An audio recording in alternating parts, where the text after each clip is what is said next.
Hello everyone, this is fourth lecture in this course and second on our first thinker Plato. In the previous lecture we have discussed his conception of justice. In today's lecture we are going to focus on his idea of philosopher king and the way he conceptualized ideal state, and eventually in his later works he modified that idea to what is considered as the second best state of Plato. So, in this lecture our discussion would revolve around this issue of philosopher king, how to train a philosopher king through a rigorous system of education, and his idea of then second best state. And we will also discuss how Plato has a kind of cyclical view of change in the forms of state over the years, with the corruption that eventually change the ruler and their objective for ruling. And then we will conclude this lecture. We will have one more lecture on Plato, that would be the third lecture, where we are going to discuss his idea on communism of property and wives. This we will have in the third lecture before concluding or assessing the contribution of Platonic thought and philosophy in understanding the politics and to create a polity or society which would enable the harmonious or happy life for the individual. That we will do in the third lecture on Plato. So, if you look at the conception of ideal state or a polity in Plato, it is regarded as a kind of utopian thinking, and many would argue that his conception of ideal state or polity is a utopian imagination of political structure that would ensure justice and order in society and allow everyone to develop fully acting according to their nature. So, the whole purpose of order or ensuring justice in the society, and as we have discussed in the previous lecture that Plato encountered a very turbulent politics in his times, where there was the power alternating between oligarchs and the democrats, and there was political instability with the prevailing immorality and the pursuit of happiness was obstructed because of this political instability, and people were becoming less and less virtuous. So, the whole objective of politics or political order in the society is to ensure that how human being can lead a happy and virtuous life.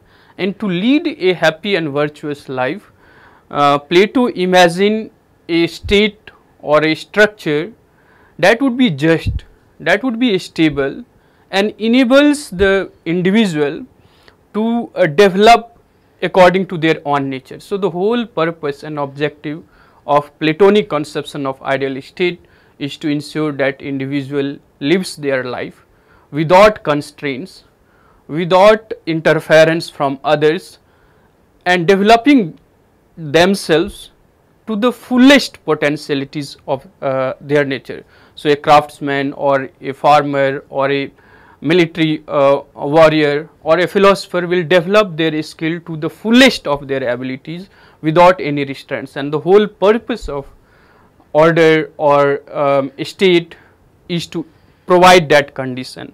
So, Platonic conception of ideal polity or ideal state is rooted in this objective of creating a order or a just society and a state. And this state and society, according to Plato, must be ruled by the philosopher king, and this idea of philosopher king since then has many admirers as well as critique, which we will discuss later. In the previous lecture, as I said, we have discussed the Plato's idea on justice. However, one thing we need to understand when we discuss Platonic idea of justice is that what we translate as justice, in Greek it was called dike. We translate it in English as justice, or many would call righteousness.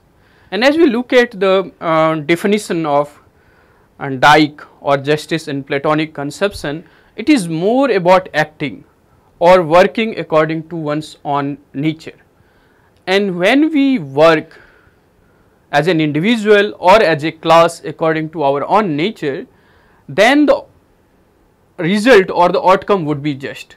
So, if you recall the Platonic conception of justice, it is easier to find justice in the society. It is the first principle of a well-ordered society, that it should be just, and by just meaning that all the classes in the society should work according to their own nature.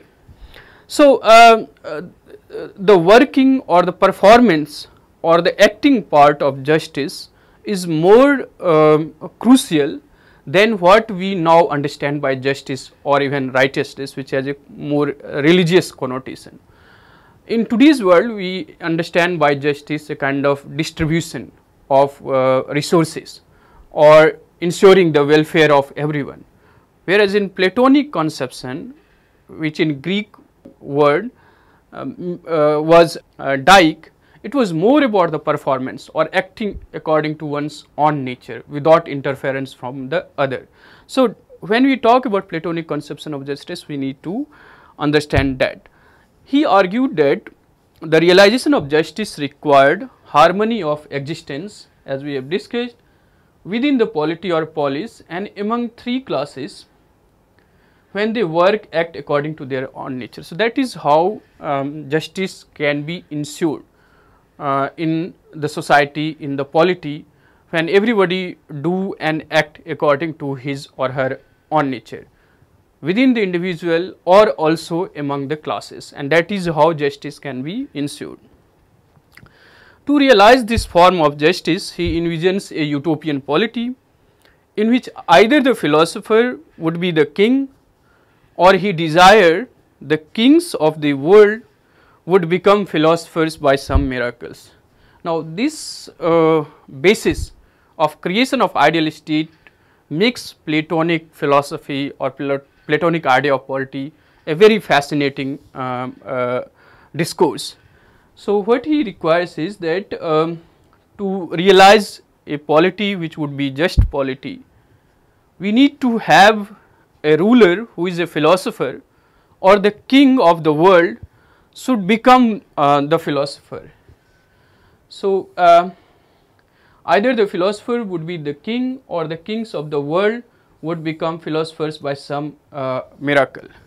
However, as we discussed in today's lecture, we will find later on that this conception of philosopher king in the ideal state, Plato describes in his work Republic, but he eventually modified it somewhat in his later works called Statesmen and Laws, where the state is to be ruled by laws and mixed constitution, and this later work of Plato describe a state which is regarded by many scholars as the second best state, and we are going to discuss after Plato the ideas of Aristotle, and we will find that how Plato's second best state becomes Aristotle's best state.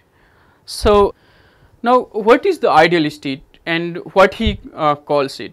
For Plato, the ideal state is Kali polis. So, it is a kind of utopian imagination of a well structured polity and state, and Plato in Republic set out to design a state that would be just. So, for a state and a polity to justify its existence, it must be first just, So that's the first requirement of a state and polity, that it functions should be just, it operates on just principle, and it should enable every citizen to lead a virtuous and happy life, and these two principle, as you know, is interdependent. So how to lead a good life? For many citizens, the principal objective of living a good life is to live a happy life. Now what and how we can lead a happy life? So in Socrates' thought and in Plato's conception, we have discussed that how that a happy life is possible only when we live a virtuous life. And what is virtuous life? Is the constant pursuit of knowledge, wisdom, and so on. So the whole existence of a state for Plato is to first ensure justice and provide the condition for everyone to lead a virtuous and happy life. So Plato calls this ideal state as Callipolis, which is ruled by the philosopher kings, and it would work for the good. And this conception of good, we will later on discuss, is different from our ordinary understanding of good and bad, desirable or undesirable, when we think about that how philosophical intuitions are at the root of this conception of good. So what is good for the society? All the classes will have their own conception, but only the philosopher, through their trainings in mathematics and logic, and even beyond that, through their intuitions, realize what is good for the society. So this ideal state of Plato, which he calls Callipolis, must be ruled by the philosopher kings, and it would work for the good of everyone by ensuring the maximum happiness. And the happiness is realized when individuals are free to develop their talents to the fullest according to their own nature, without interference from the others.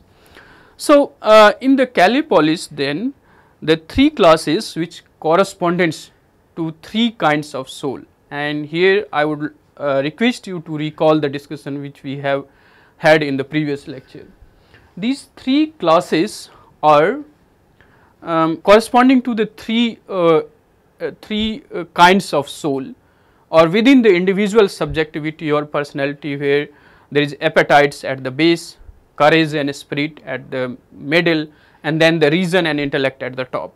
So similarly in the Callipolis, he envisions the existence of three classes which corresponds to the three kinds of soul, and these are: first, the producer, which includes farmers, traders, craftsmen, and so on, moved by, in other words, the producing class. So these class are driven by appetite and guided by desire, passion, or instincts. So the dominant element or characterization of this producing class, which is majority in all the polity, is that they are driven by appetites and guided by the spirit, emotions, or desires or passions that is of the moment. So that's one class.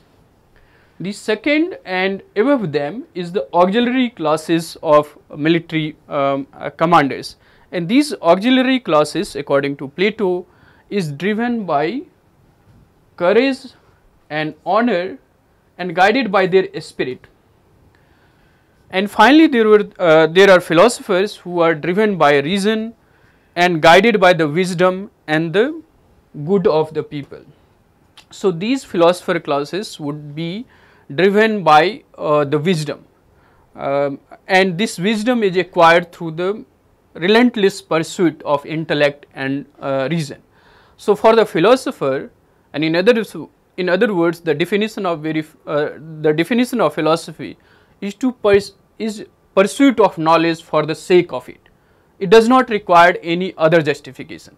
So the philosopher in the ideal state are those who seek wisdom for the sake of it, without any other motivation. And when they become the ruler, their purpose or objective of ruling is to ensure the good or welfare of everyone. So according to Plato, that when these three classes would acknowledge their interdependence and perform their specialized task without interfering into each other's work, that would create the ideal state. And therefore, in Platonic conception, the ideal state is also a just state. And what is just state? Where three classes will act and perform according to their own nature. So, producer will produce, the auxiliary classes will protect, and the philosopher will guide the state. Realizing that all the classes perform an essential task which is contributing in the overall growth and welfare of the state. So, you cannot have a state without the producing classes. Similarly, you need a protector or protecting class to protect the producing classes from the external aggression, and similarly above all you need the philosopher to guide all these three classes and overall take the state to become more just, more order, that will ensure the maximum happiness to everyone.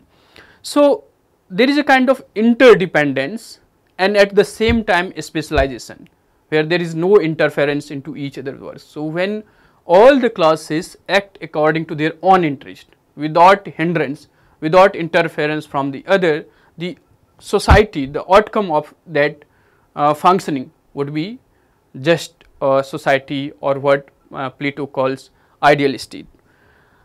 Now, in this ideal state, Plato envisions the role of philosopher king, who alone are capable of seeing things as they are.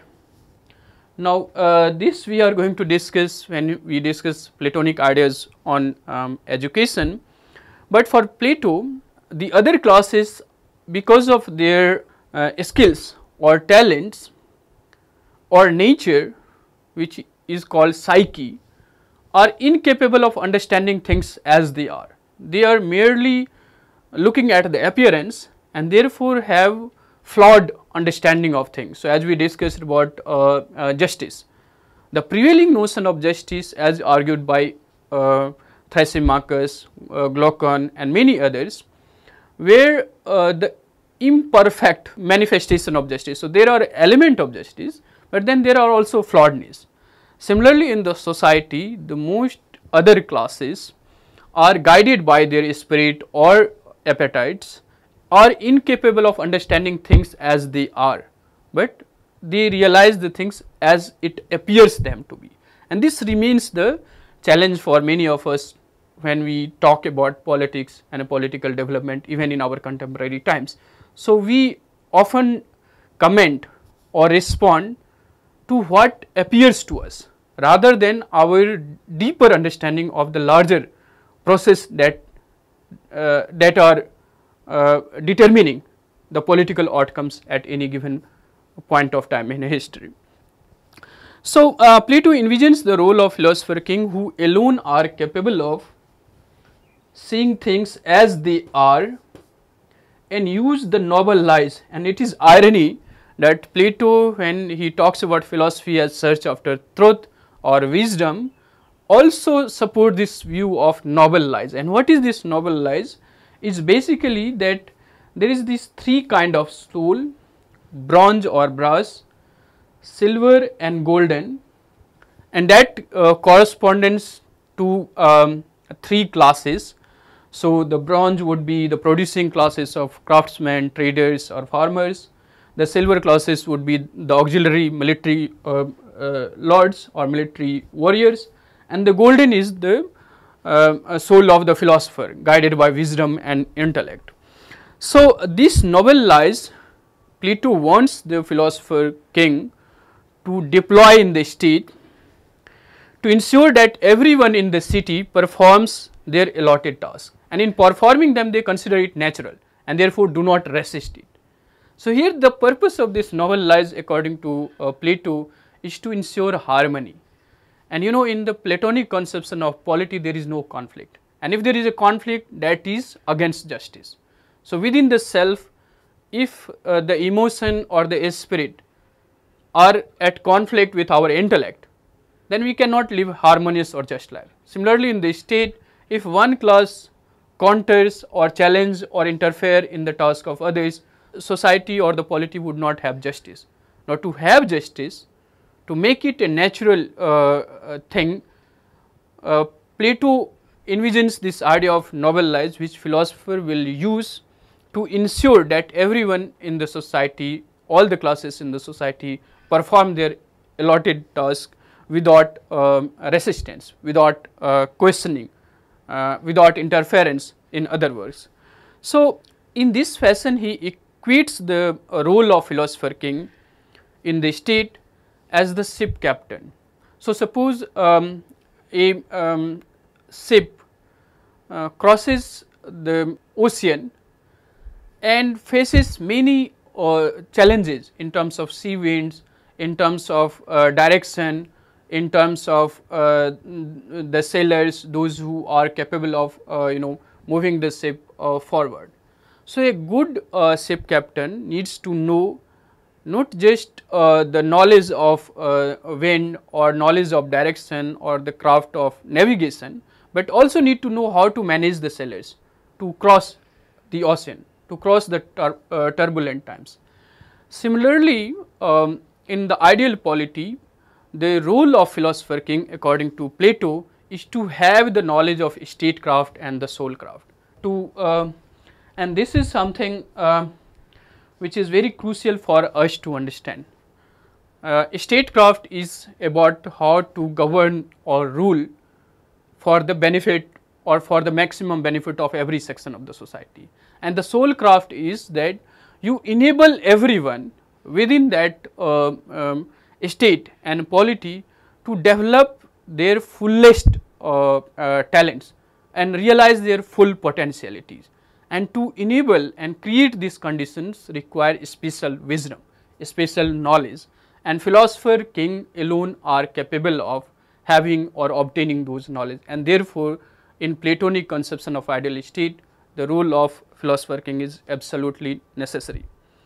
And then he went on to elaborate the required educational system that would train this philosopher king. And our discussion then move on to his ideas on education, and Plato argued that the state should arrange and pay for the quality and rigorous educational system for its citizenry. And Platonic philosophy is also something which is used by many rulers in Victorian England and also in many contemporary liberal democracy. We want the state to provide quality education which should be available to everyone universally. Plato, similarly in the classical ancient Greek times, envisioned a system of education which should be quality and made accessible to everyone, and state should pay for that education, because ultimately a good citizen or a quality citizen helps or contribute in the quality of life that is there in the polity or in the state. So, he argued that a state should arrange and pay for quality and rigorous education system for its citizenry, and he wanted this system of education to be accessible for everyone, including men and women, and that is the progressiveness of Platonic thinking. And as you know, Athenian society was patriarchal society. Women were confined to household and could not participate in the public life. But as we discussed, that Plato envisioned the equal role for men and women.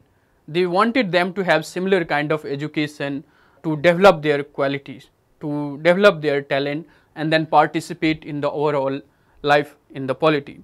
So, this system of education should be accessible to everyone without any discrimination, including men and women, and strangely and quite radical for the patriarchal society of his time.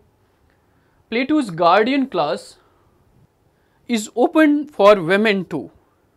So, the philosopher could be a king and also a queen. He does not discriminate on the basis of gender. That means the rigorous logical thinking or dialectics or the knowledge of dialectics, which is necessary to have the correct wisdom of things, is equally accessible or allowed or approved of the capabilities of the women as well. So, he wanted therefore, as the guardian clauses is open for both men and women, which is very radical and quite progressive considering the patriarchal prevailing notion of his time. Plato wanted them, that is women, to be given similar educational opportunity that is provided to the men. And this system of education would have in early years teachings in music, crafts, arts and gymnastics. So, early education according to Plato should focus on building character and developing in child the virtues of courage and fearlessness, and this system of early education is inspired by the Spartan system of education, which focused more on building character, developing fearlessness and dedication to the work and so on. So, Plato envisions this early system of education which would be focusing on the building of the character and cultivating virtues such as fearlessness, courage and so on through music, art and gymnastics. So, in early education, even today the primary education or early education for the child is supposed to be based on this teaching of music, art, gymnastics and so on. Plato approved the strict censorship of art and culture to prevent its corrupting influence on the citizens. So, any art form or any culture that has corrupting influence, that leads them to slippery characters or corrupt character, Plato forbids the promotion or protection of such kind of art and culture, and Plato appears to be then the first who argue for the censorship of arts and culture which would have corrupting influence on the child. So, this Spartan system inspired this initial or early education in Platonic system of education. However, Plato expanded it to include the teachings of metaphysics and dialects for the later years. So, those who are having some interest in learning mathematics or logic or dialectics would be given this rigorous training. So, it starts with the learning of music, gymnastics, arts and so on, but it gradually moves or expand to include the teachings of mathematics, reasoning, logic and so on. So, these are made available for those who are interested in the study of mathematics and logic. So, he expanded it to include the teachings of metaphysics and dialectics. Metaphysics is the reality, the absoluteness or the essence of a thing, and the knowledge of it requires the knowledge of mathematics, reasoning and dialectics. So, for those interested in mathematics and logic, this further advanced education should be made available, and there would be a kind of gradual progression. So, majority of them, all of them at least, should have the initial education in music, art and gymnastics, and then depending upon their performance and interest, they should be further trained in mathematics and logic. Those who show further interest then should be made the philosopher king or trained in the study of metaphysics and epistemology. So, those who withstand the rigorous training in logic and mathematics would be then trained to be philosopher king or become ruler. So, as you know, for Plato, any kind of knowledge requires the knowledge of mathematics, and even in his academia, the knowledge of mathematics was regarded as absolutely necessary for any kind of metaphysical understanding or knowledge of wisdom, or to develop the ability of knowing the things as they are. So, this is the gradual progression of knowledge that should be made available to those who show the interest. So, gradually what happens, initial education should be given to everyone, then those who perform well and show interest should be taught mathematics and logic, and those who perform better in the mathematics and logic then should be further trained in metaphysics and dialectics, and only they are capable of knowing what is good for the society, and then should be given the task of ruling, in other words become the philosopher king. So, Plato distinguished the ever changing world of appearance. Most of us are guided by this appearance. What appears to us, to our sense perception, we merely respond to that and often form our knowledge on the basis of appearance. However, in Platonic conception of knowledge, he distinguishes between the ever changing world of appearance, which is reality for many ordinary people, from the unchangeable or the permanent world of forms. So, this is also called the theory of forms. For Plato, this form is the essence or the absolute idea of a thing which is unchangeable. Now, this knowledge of form is accessible only to the philosophers, and this you can understand, for example, by chair. So, chair is something on which we sit, and table is something on which we keep something. We read, we type, we watch, and we put our laptop, computer on the table and we sit on the chair. So, this idea of chair is absolute, unchangeable. However, its manifestation or appearance in the world could be imperfect. You may have chair with 2 legs, 3 legs, 4 legs, in all kind of formats, but essential idea of the chair or the chairness is something which is absolute, which is permanent, unchangeable. So, this is the crude example, but for instance, when we speculate about what is good for everyone, that requires a deeper dialectical understanding of the world, and the use of mathematics and logic and reasoning is sine qua non for the understanding of good for the society. So, this theory of form for Plato is more real than its manifestations in the real world. So, in other words, what we regard as real is merely appearance, and what is real is the metaphysical understanding of that thing. So, idea of chair, idea of good conduct, idea of truth, happiness, knowledge, and so on, you can keep it in that category. Now, in this format we can also think about the 4 kinds of knowledge, where 2 is of the lower kind, often guide the ordinary understanding and knowledge. So, the baser would be the mere the appearance, and our ignorance of logic, we regard the appearance as the true knowledge. So, for example, sun rises in the east and sets in the west. That is scientifically speaking flawed, because sun never rises, never sets. It is the earth which revolves around the sun, but for many that would be the knowledge of the movement or the planetary movement. Then the next stage within the lower kind of knowledge is of those who are governed by the opinion, or what is called the common sense of the time.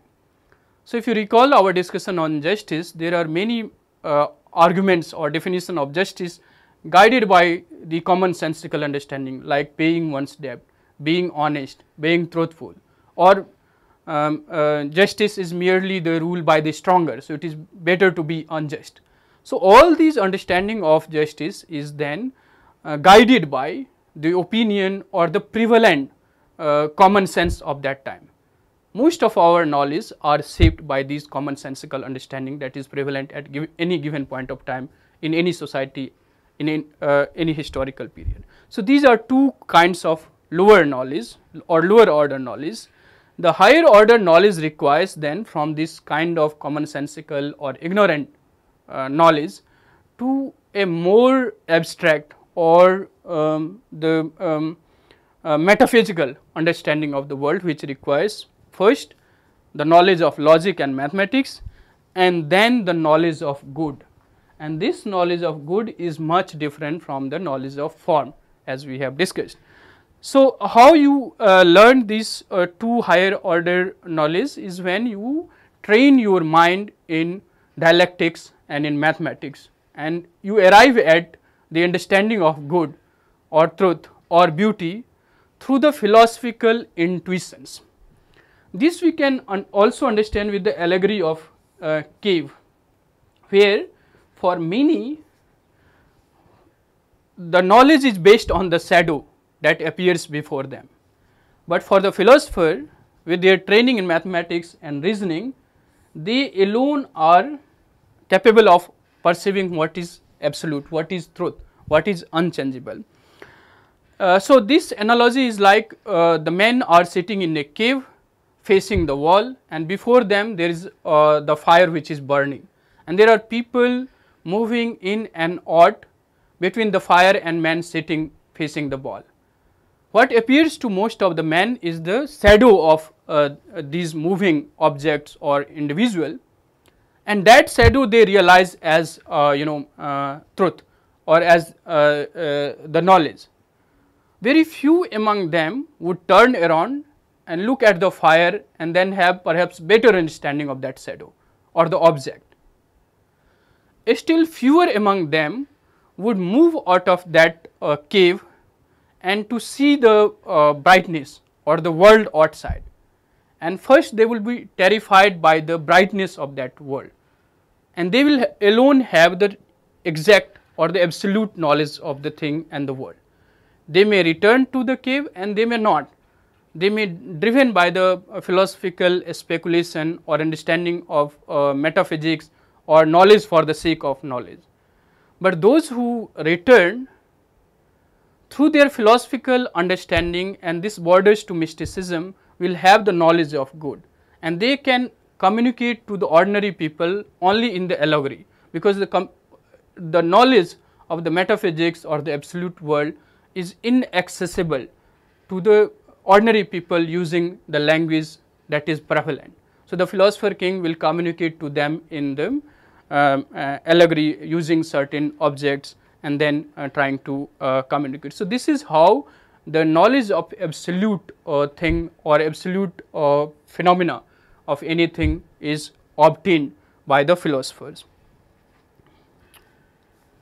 Now, what is the role of philosopher king? So, philosophers driven by their love for wisdom alone are in the possession of true knowledge, as I have said, through the training in mathematics and reasoning, and they alone know what is, and this is something which is permanent rather than what appears to be momentarily for many, and this knowledge made them suitable for ruling. And Plato was not only contemptuous of rule by the people or the demos, but feared the madness of the many. And if you recall the death of Socrates, which was initiated by the democratic rulers, and democratic system of rule is largely driven by popular desire or the passion that is dominant at any given point of time. So, that leads to constant change and turbulence in the state and polity, and to avoid that you need a ruler which would have the knowledge of thing as it is than things as it appears to be for many.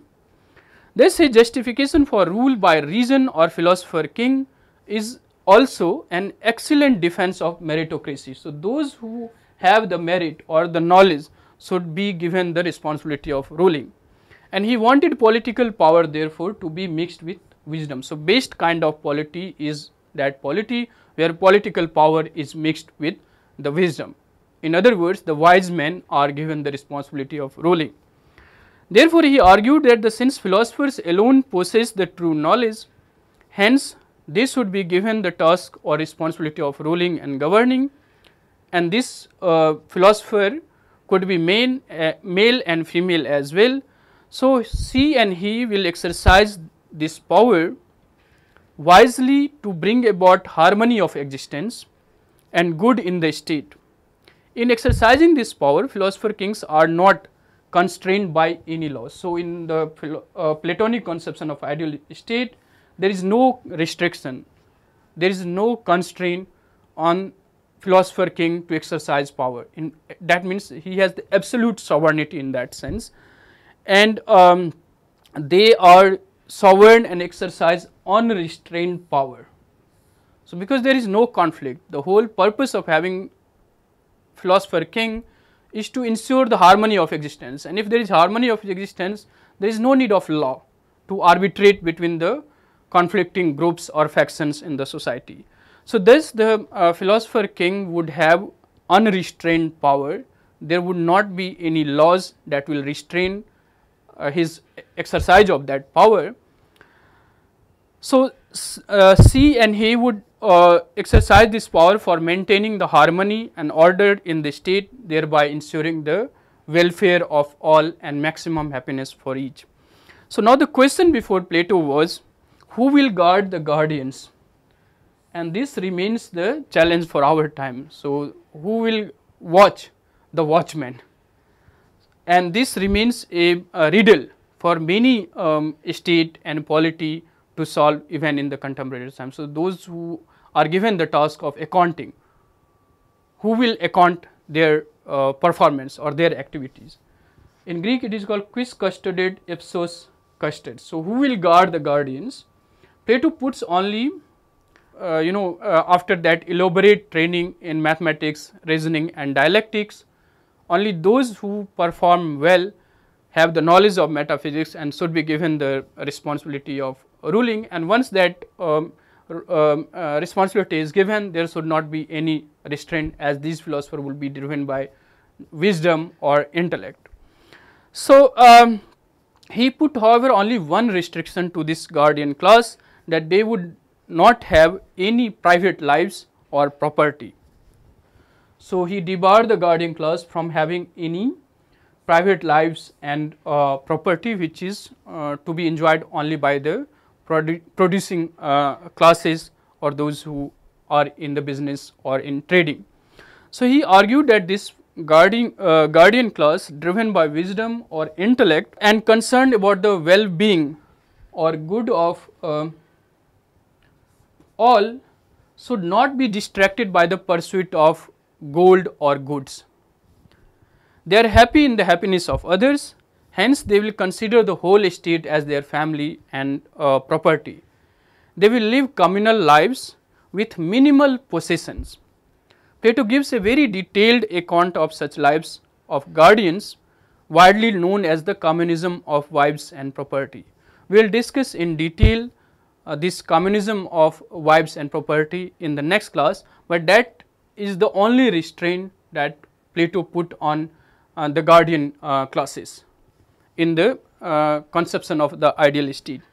Now, before we discuss the second best state of Plato, it is also time to understand his cyclical view of the history, and it is also corresponding to the history of political thought. One kind of system of rule will eventually transform into another kind of rule.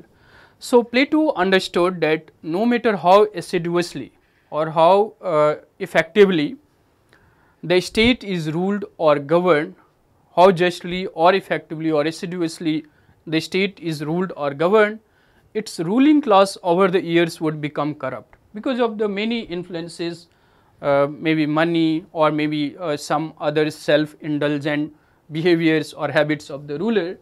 Over the years, all forms of a state and its just rule will transform, degenerate and decay, and that would lead to gradual decay and eventual transformation in the form of a state or polity from ideal to the worst kind of state. So, such transformation start from the best to the worst ruled or governed state, and Plato had a cyclical. Cyclical is like this, and linear is like one stage after the other. So, this is also about the time. You move up from one stage to the other, and cyclical view is like you will start, you will go to the top and then come back again to the bottom. So, Plato has in his understanding of changes and transformation in the forms of state, the cyclical view of change, and such changes were to a great extent guided by the natural principle of birth, progress, degeneration and again rebirth, and this is the cyclical movement in history of time also. And Plato's understanding of the changes and transformation taking place within the nature or the forms of a state is also the cyclical view of change, and these changes are the result of the changes in the rulers with distinctive souls. So, when there is a change in the rulers with distinctive souls, it will correspond to the change in the forms of a state. So, he starts with the city ruled by the philosophers as the best and ideal type, and this he describes in Republic and calls aristocracy. So, this kind of rule is a rule where the wise men or those who have the knowledge of wisdom are given the responsibility of ruling, and they rule for the benefit of all, for ensuring the maximum happiness of each. So, he starts his ideal type with the aristocracy that he describes in Republic, or the rule by the wise man or the philosopher king, which degenerates into what is called timocracy, when men of honor who are guided by the spirit called upon to rule. So, when the rulers become those who love honor and guided by spirit, the eventual transformation of the city states become timocracy. When there is degeneration in the timocracy, that means when the rich and those who have love for money becomes the ruler, that leads to a new form of a state which is called oligarchy, which is ruled by few rich and they govern for their love for money. This is a corrupt system of rule from aristocracy to timocracy and then to oligarchy. Oligarchy further declines into democracy, which is the rule of people or rule by the many, which Plato despised. Precisely because this rule by the many, which is democracy, and for many of us in contemporary times democracy is the best form among the worst forms of government, Plato considered it as the corrupt even then to the oligarchy, precisely because it is driven by the ever changing desires or instinct of the masses that eventually leads to tyranny, and that is the worst form of state. So, in this cyclical view of change in the forms of state, the best form for Plato is aristocracy, then timocracy, then oligarchy, then democracy, and further down, and the worst form is the tyranny by few. A tyrant rules for the perpetuation of his rule rather than the welfare for all, and a tyrant leads the most miserable life, constantly fearful of deceits and betrayals from his or her own companions and subordinates, and therefore he wanted the tyrants to become the philosopher. So, thus Plato argues, if you look at this cyclical understanding, that the rule by the wise men is best, and the happiest men are those who search after wisdom and knowledge of good. They ensure the welfare of all and seek happiness in the happiness of others, and Plato considers tyranny as the worst form of rule and tyrants as least happy among all the rulers of different forms of state and polity. He wanted them to become philosopher for their happiness and welfare of all, and that will again start the cyclical move in the history. Now, before we conclude, we also need to understand his second best state. So, Plato in his later works realized the difficulties of establishing the rule of philosopher king or ideal state in the real actual world. He may have led to such belief as a result of his own failures in converting the tyrant of Syracuse, as we have discussed in the first class, into the philosopher king.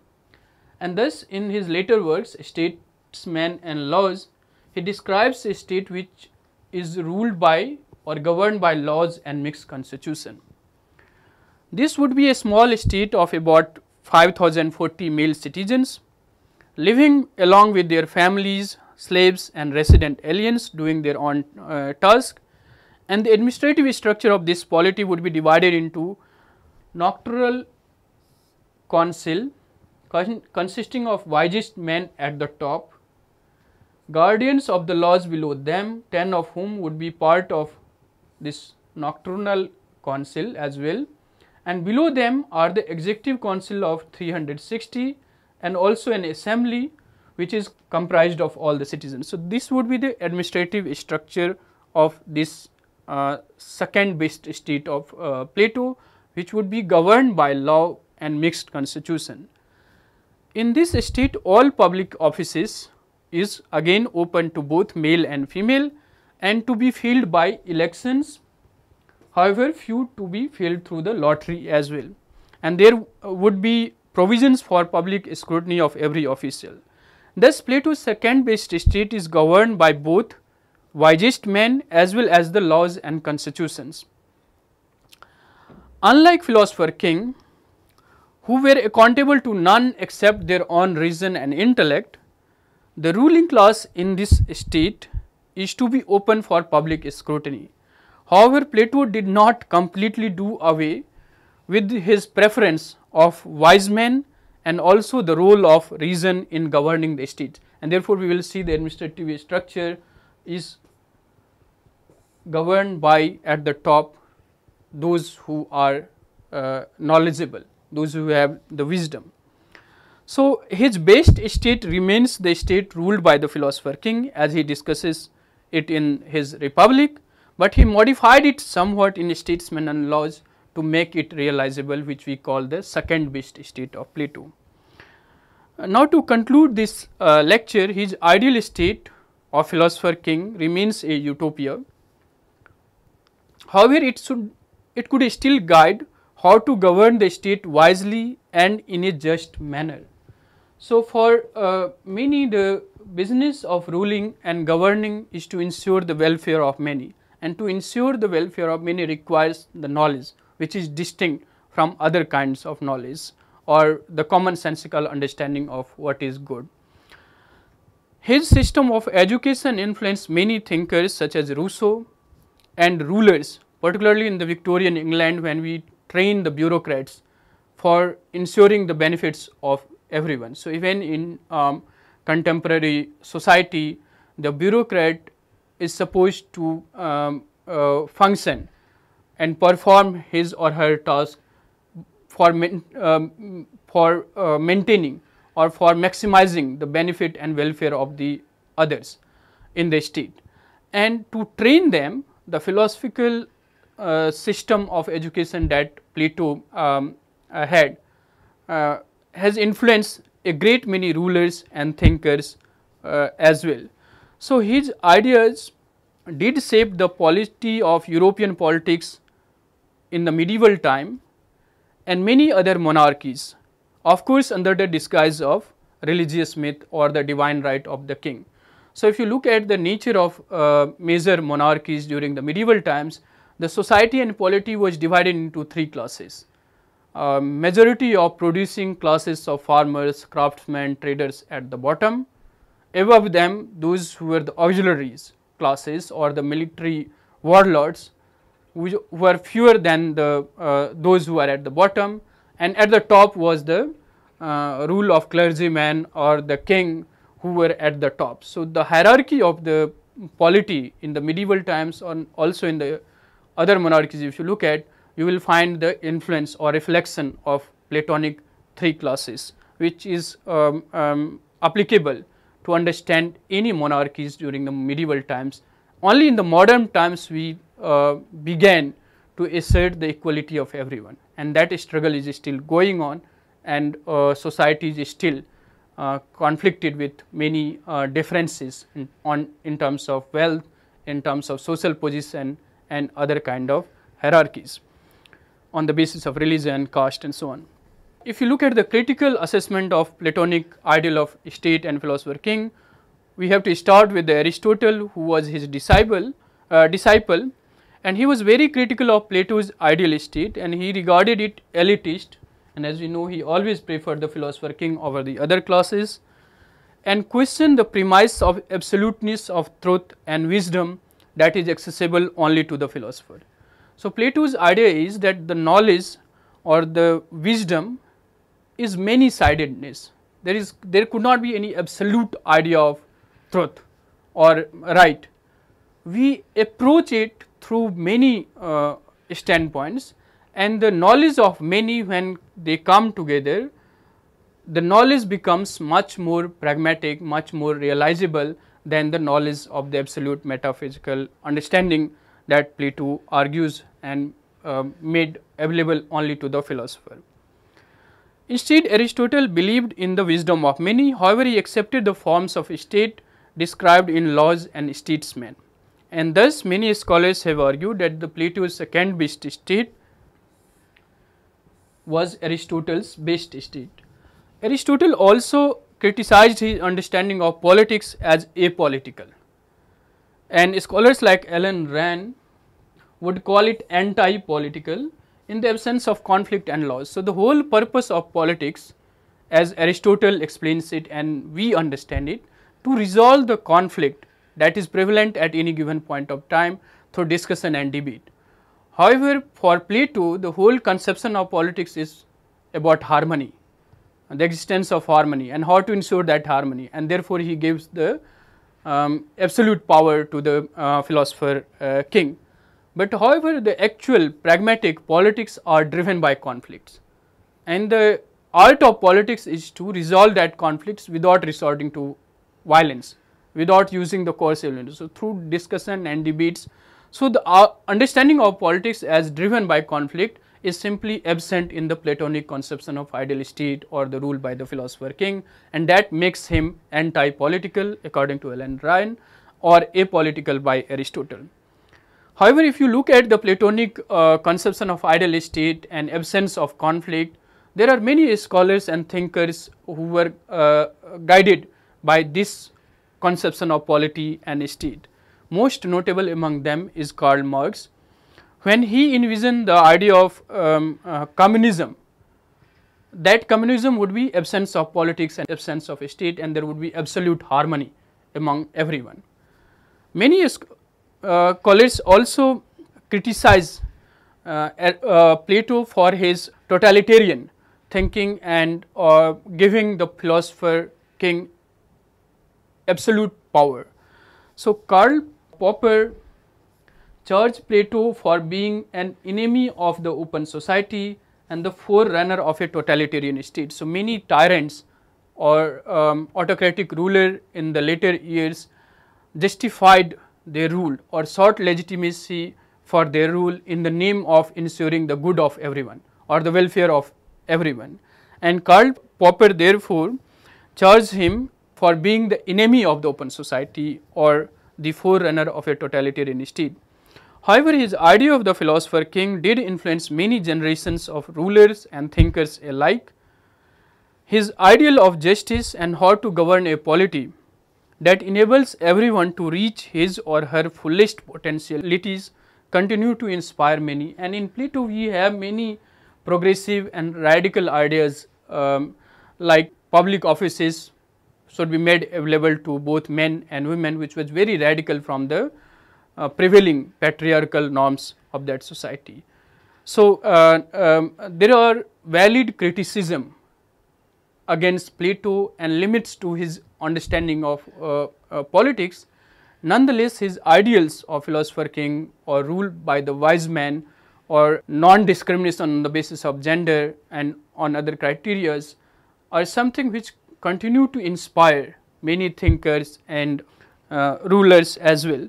So, this is all what I wanted to discuss with you on Plato's idea on philosopher king and ideal state, and for this you can refer to some of these books like David Busser and Paul Kelly, The Political Thinkers from Socrates to Present, Will Durant will also give you a broader understanding of Plato's philosophy. Then you can also refer to Murray Forsyth and Maurice Kinsoper, particularly to understand his conception of knowledge or system of education and the way he differentiates between appearance and the real. You can also refer to Cephali and Ellen Wren. Cephali's Western Political Thought is excellent textbook to understand many other thinkers, including what we have discussed today.